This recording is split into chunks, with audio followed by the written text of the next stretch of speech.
اعوذ باللہ من الشیطان الرجیم بسم اللہ الرحمن الرحیم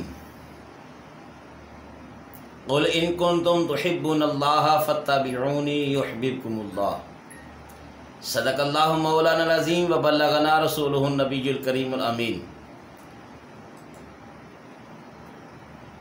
سامعین و ناظرین، تمام عاشقان مصطفیٰ صلی اللہ تعالی علیہ وآلہ وسلم کو ربیع النور شریف کی آمد و آمد پر میں مبارکباد پیش کرتا ہوں۔ دعا ہے رب کریم اس ربیع النور شریف کے صدقے سے ہمیں آقا کریم صلی اللہ تعالی علیہ وآلہ وسلم سے سچی اور پکی محبت نصیب فرمائے اور آقا کریم صلی اللہ تعالی علیہ وآلہ وسلم کی آمد پر خوشیاں منانے کی توفیق عطا فرمائے۔ آج سفر المظفر شریف کی آخری تاریخ 30 تاریخ ہے۔ کل انشاءاللہ العزیز ربیع النور شریف کی پہلی تاریخ ہوگی۔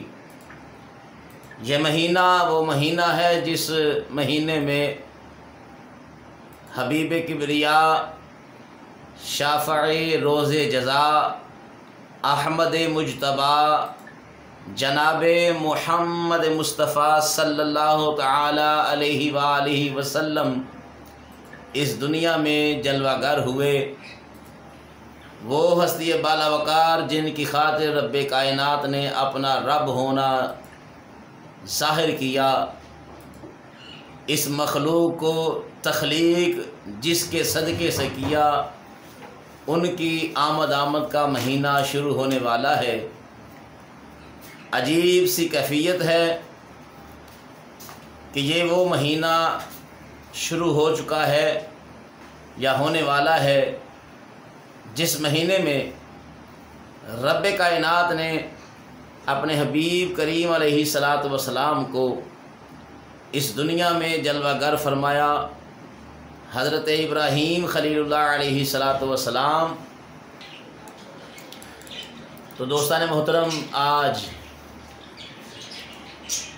آقا کریم صلی اللہ تعالی علیہ وآلہ وسلم کے آمد کا مہینہ چند گھنٹوں کے بعد شروع ہونے والا ہے۔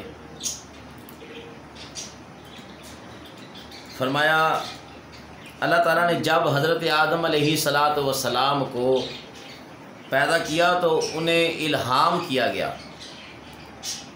انہوں نے پوچھا، اے میرے رب، میری کنیت ابو محمد کیوں ہے؟ تو اللہ تعالیٰ نے ارشاد فرمایا، اپنا سر اٹھائیے۔ آپ نے جب سر اٹھایا تو عرش پر ایک نور دیکھا، پس آپ نے عرض کیا، یا اللہ یہ کیسا نور ہے؟ اللہ تعالیٰ نے ارشاد فرمایا، یہ آپ کی اولاد میں سے نبی ہیں جن کا یہ نور ہے، ان کا نام آسمانوں میں احمد اور زمین میں محمد صلی اللہ تعالی علیہ وسلم ہے۔ اگر یہ نہ ہوتے تو میں نام آپ کو بناتا، آپ کو پیدا کرتا، اور نہ آسمان کو اور نہ ہی زمین کو پیدا کرتا۔ یہ اللہ رب العزت نے آدم علیہ الصلاۃ والسلام سے کلام کیا۔ تو پھر فرمایا، سعد بن عبداللہ رضی اللہ تعالیٰ عنہ روایت کرتے ہیں کہ اللہ تعالیٰ نے جب آدم علیہ الصلاۃ والسلام میں روح پھونکنے کا ارادہ فرمایا تو پھر حضور علیہ الصلاۃ والسلام کے نام مبارک کے ساتھ روح پھونکی اور ان کی کنیت ابو محمد رکھی۔ جنت کے پتوں میں سے کوئی پتا ایسا نہیں جس پر میرے لجپال آقا صلی اللہ تعالی علیہ وآلہ وسلم کا نام نہ لکھا ہو، اور کوئی درخت ایسا نہیں جس پر حضرت محمد مصطفیٰ صلی اللہ علیہ وسلم کا نام نہ لکھا ہو، اور اسی سے کائنات کی ابتدا ہوئی ہے۔ انہی کے دم قدم سے باغ عالم میں بہار ہے، انہی کے دم قدم سے باغ عالم میں بہار، وہ نہ تھے عالم نہ تھا، گر وہ نہ ہو عالم نہ ہو۔ حاضرین عزیز احتشام، سامعین و ناظرین، کچھ میلاد النبی صلی اللہ علیہ وسلم کے جشن پر اعتراض کرتے ہیں۔ ان 40 سوالات میں پیش کرنا چاہتا ہوں۔ کیا اللہ تعالیٰ نے آدم علیہ السلام کی تخلیق یعنی ولادت کا تذکرہ تفصیل سے نہیں کیا؟ قرآن میں بیان نہیں آیا؟ کیا حضور علیہ السلام نے حضرت آدم علیہ السلام کی تخلیق کے دن جو جمعۃ المبارک ہوئی سب سے افضل دن قرار نہیں دیا؟ کیا اللہ تعالیٰ نے حضرت ابراہیم علیہ السلام کی ولادت یعنی میلاد مبارک کی پوری تفصیل قرآن میں بیان نہیں کی؟ سورہ انعام آیت نمبر 74 سے لے کر 83 تک۔ کیا اللہ تعالیٰ نے حضرت موسیٰ کلیم اللہ علیہ السلام کی ولادت میلاد کی پوری تفصیل قرآن میں بیان نہیں کی؟ سورہ قصص آیت نمبر 7 سے لے کر 14 تک۔ کیا اللہ تعالیٰ نے حضرت عیسیٰ علیہ السلام اور حضرت یحییٰ علیہ السلام کے میلاد یعنی ولادت کا قصہ قرآن میں بیان نہیں کیا؟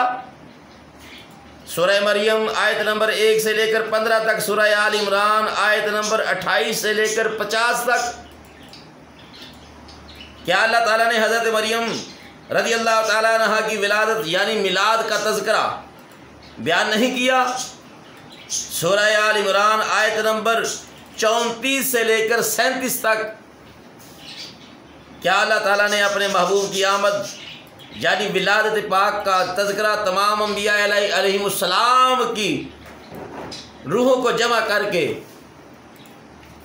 آپ نے جمع فرما کر میرے آقا کریم صلی اللہ تعالیٰ علیہ وآلہ وسلم کا وعدہ نہ لیا؟ قرآن کریم میں سورہ آل عمران آیت نمبر 81 پارہ نمبر 3، کیا حضرت عیسیٰ علیہ السلام نے حضور علیہ السلام کی آمد پر آپ کی ولادت کی خوشخبری اپنی امت کو بحوالہ قرآن مجید میں نہیں دی؟ سورہ صاف اور آیت نمبر 6۔ کیا اللہ تعالیٰ نے جلیل القدر انبیاء کرام علیہ السلام کا ذکر کرنے کا حکم قرآن میں نہیں دیا؟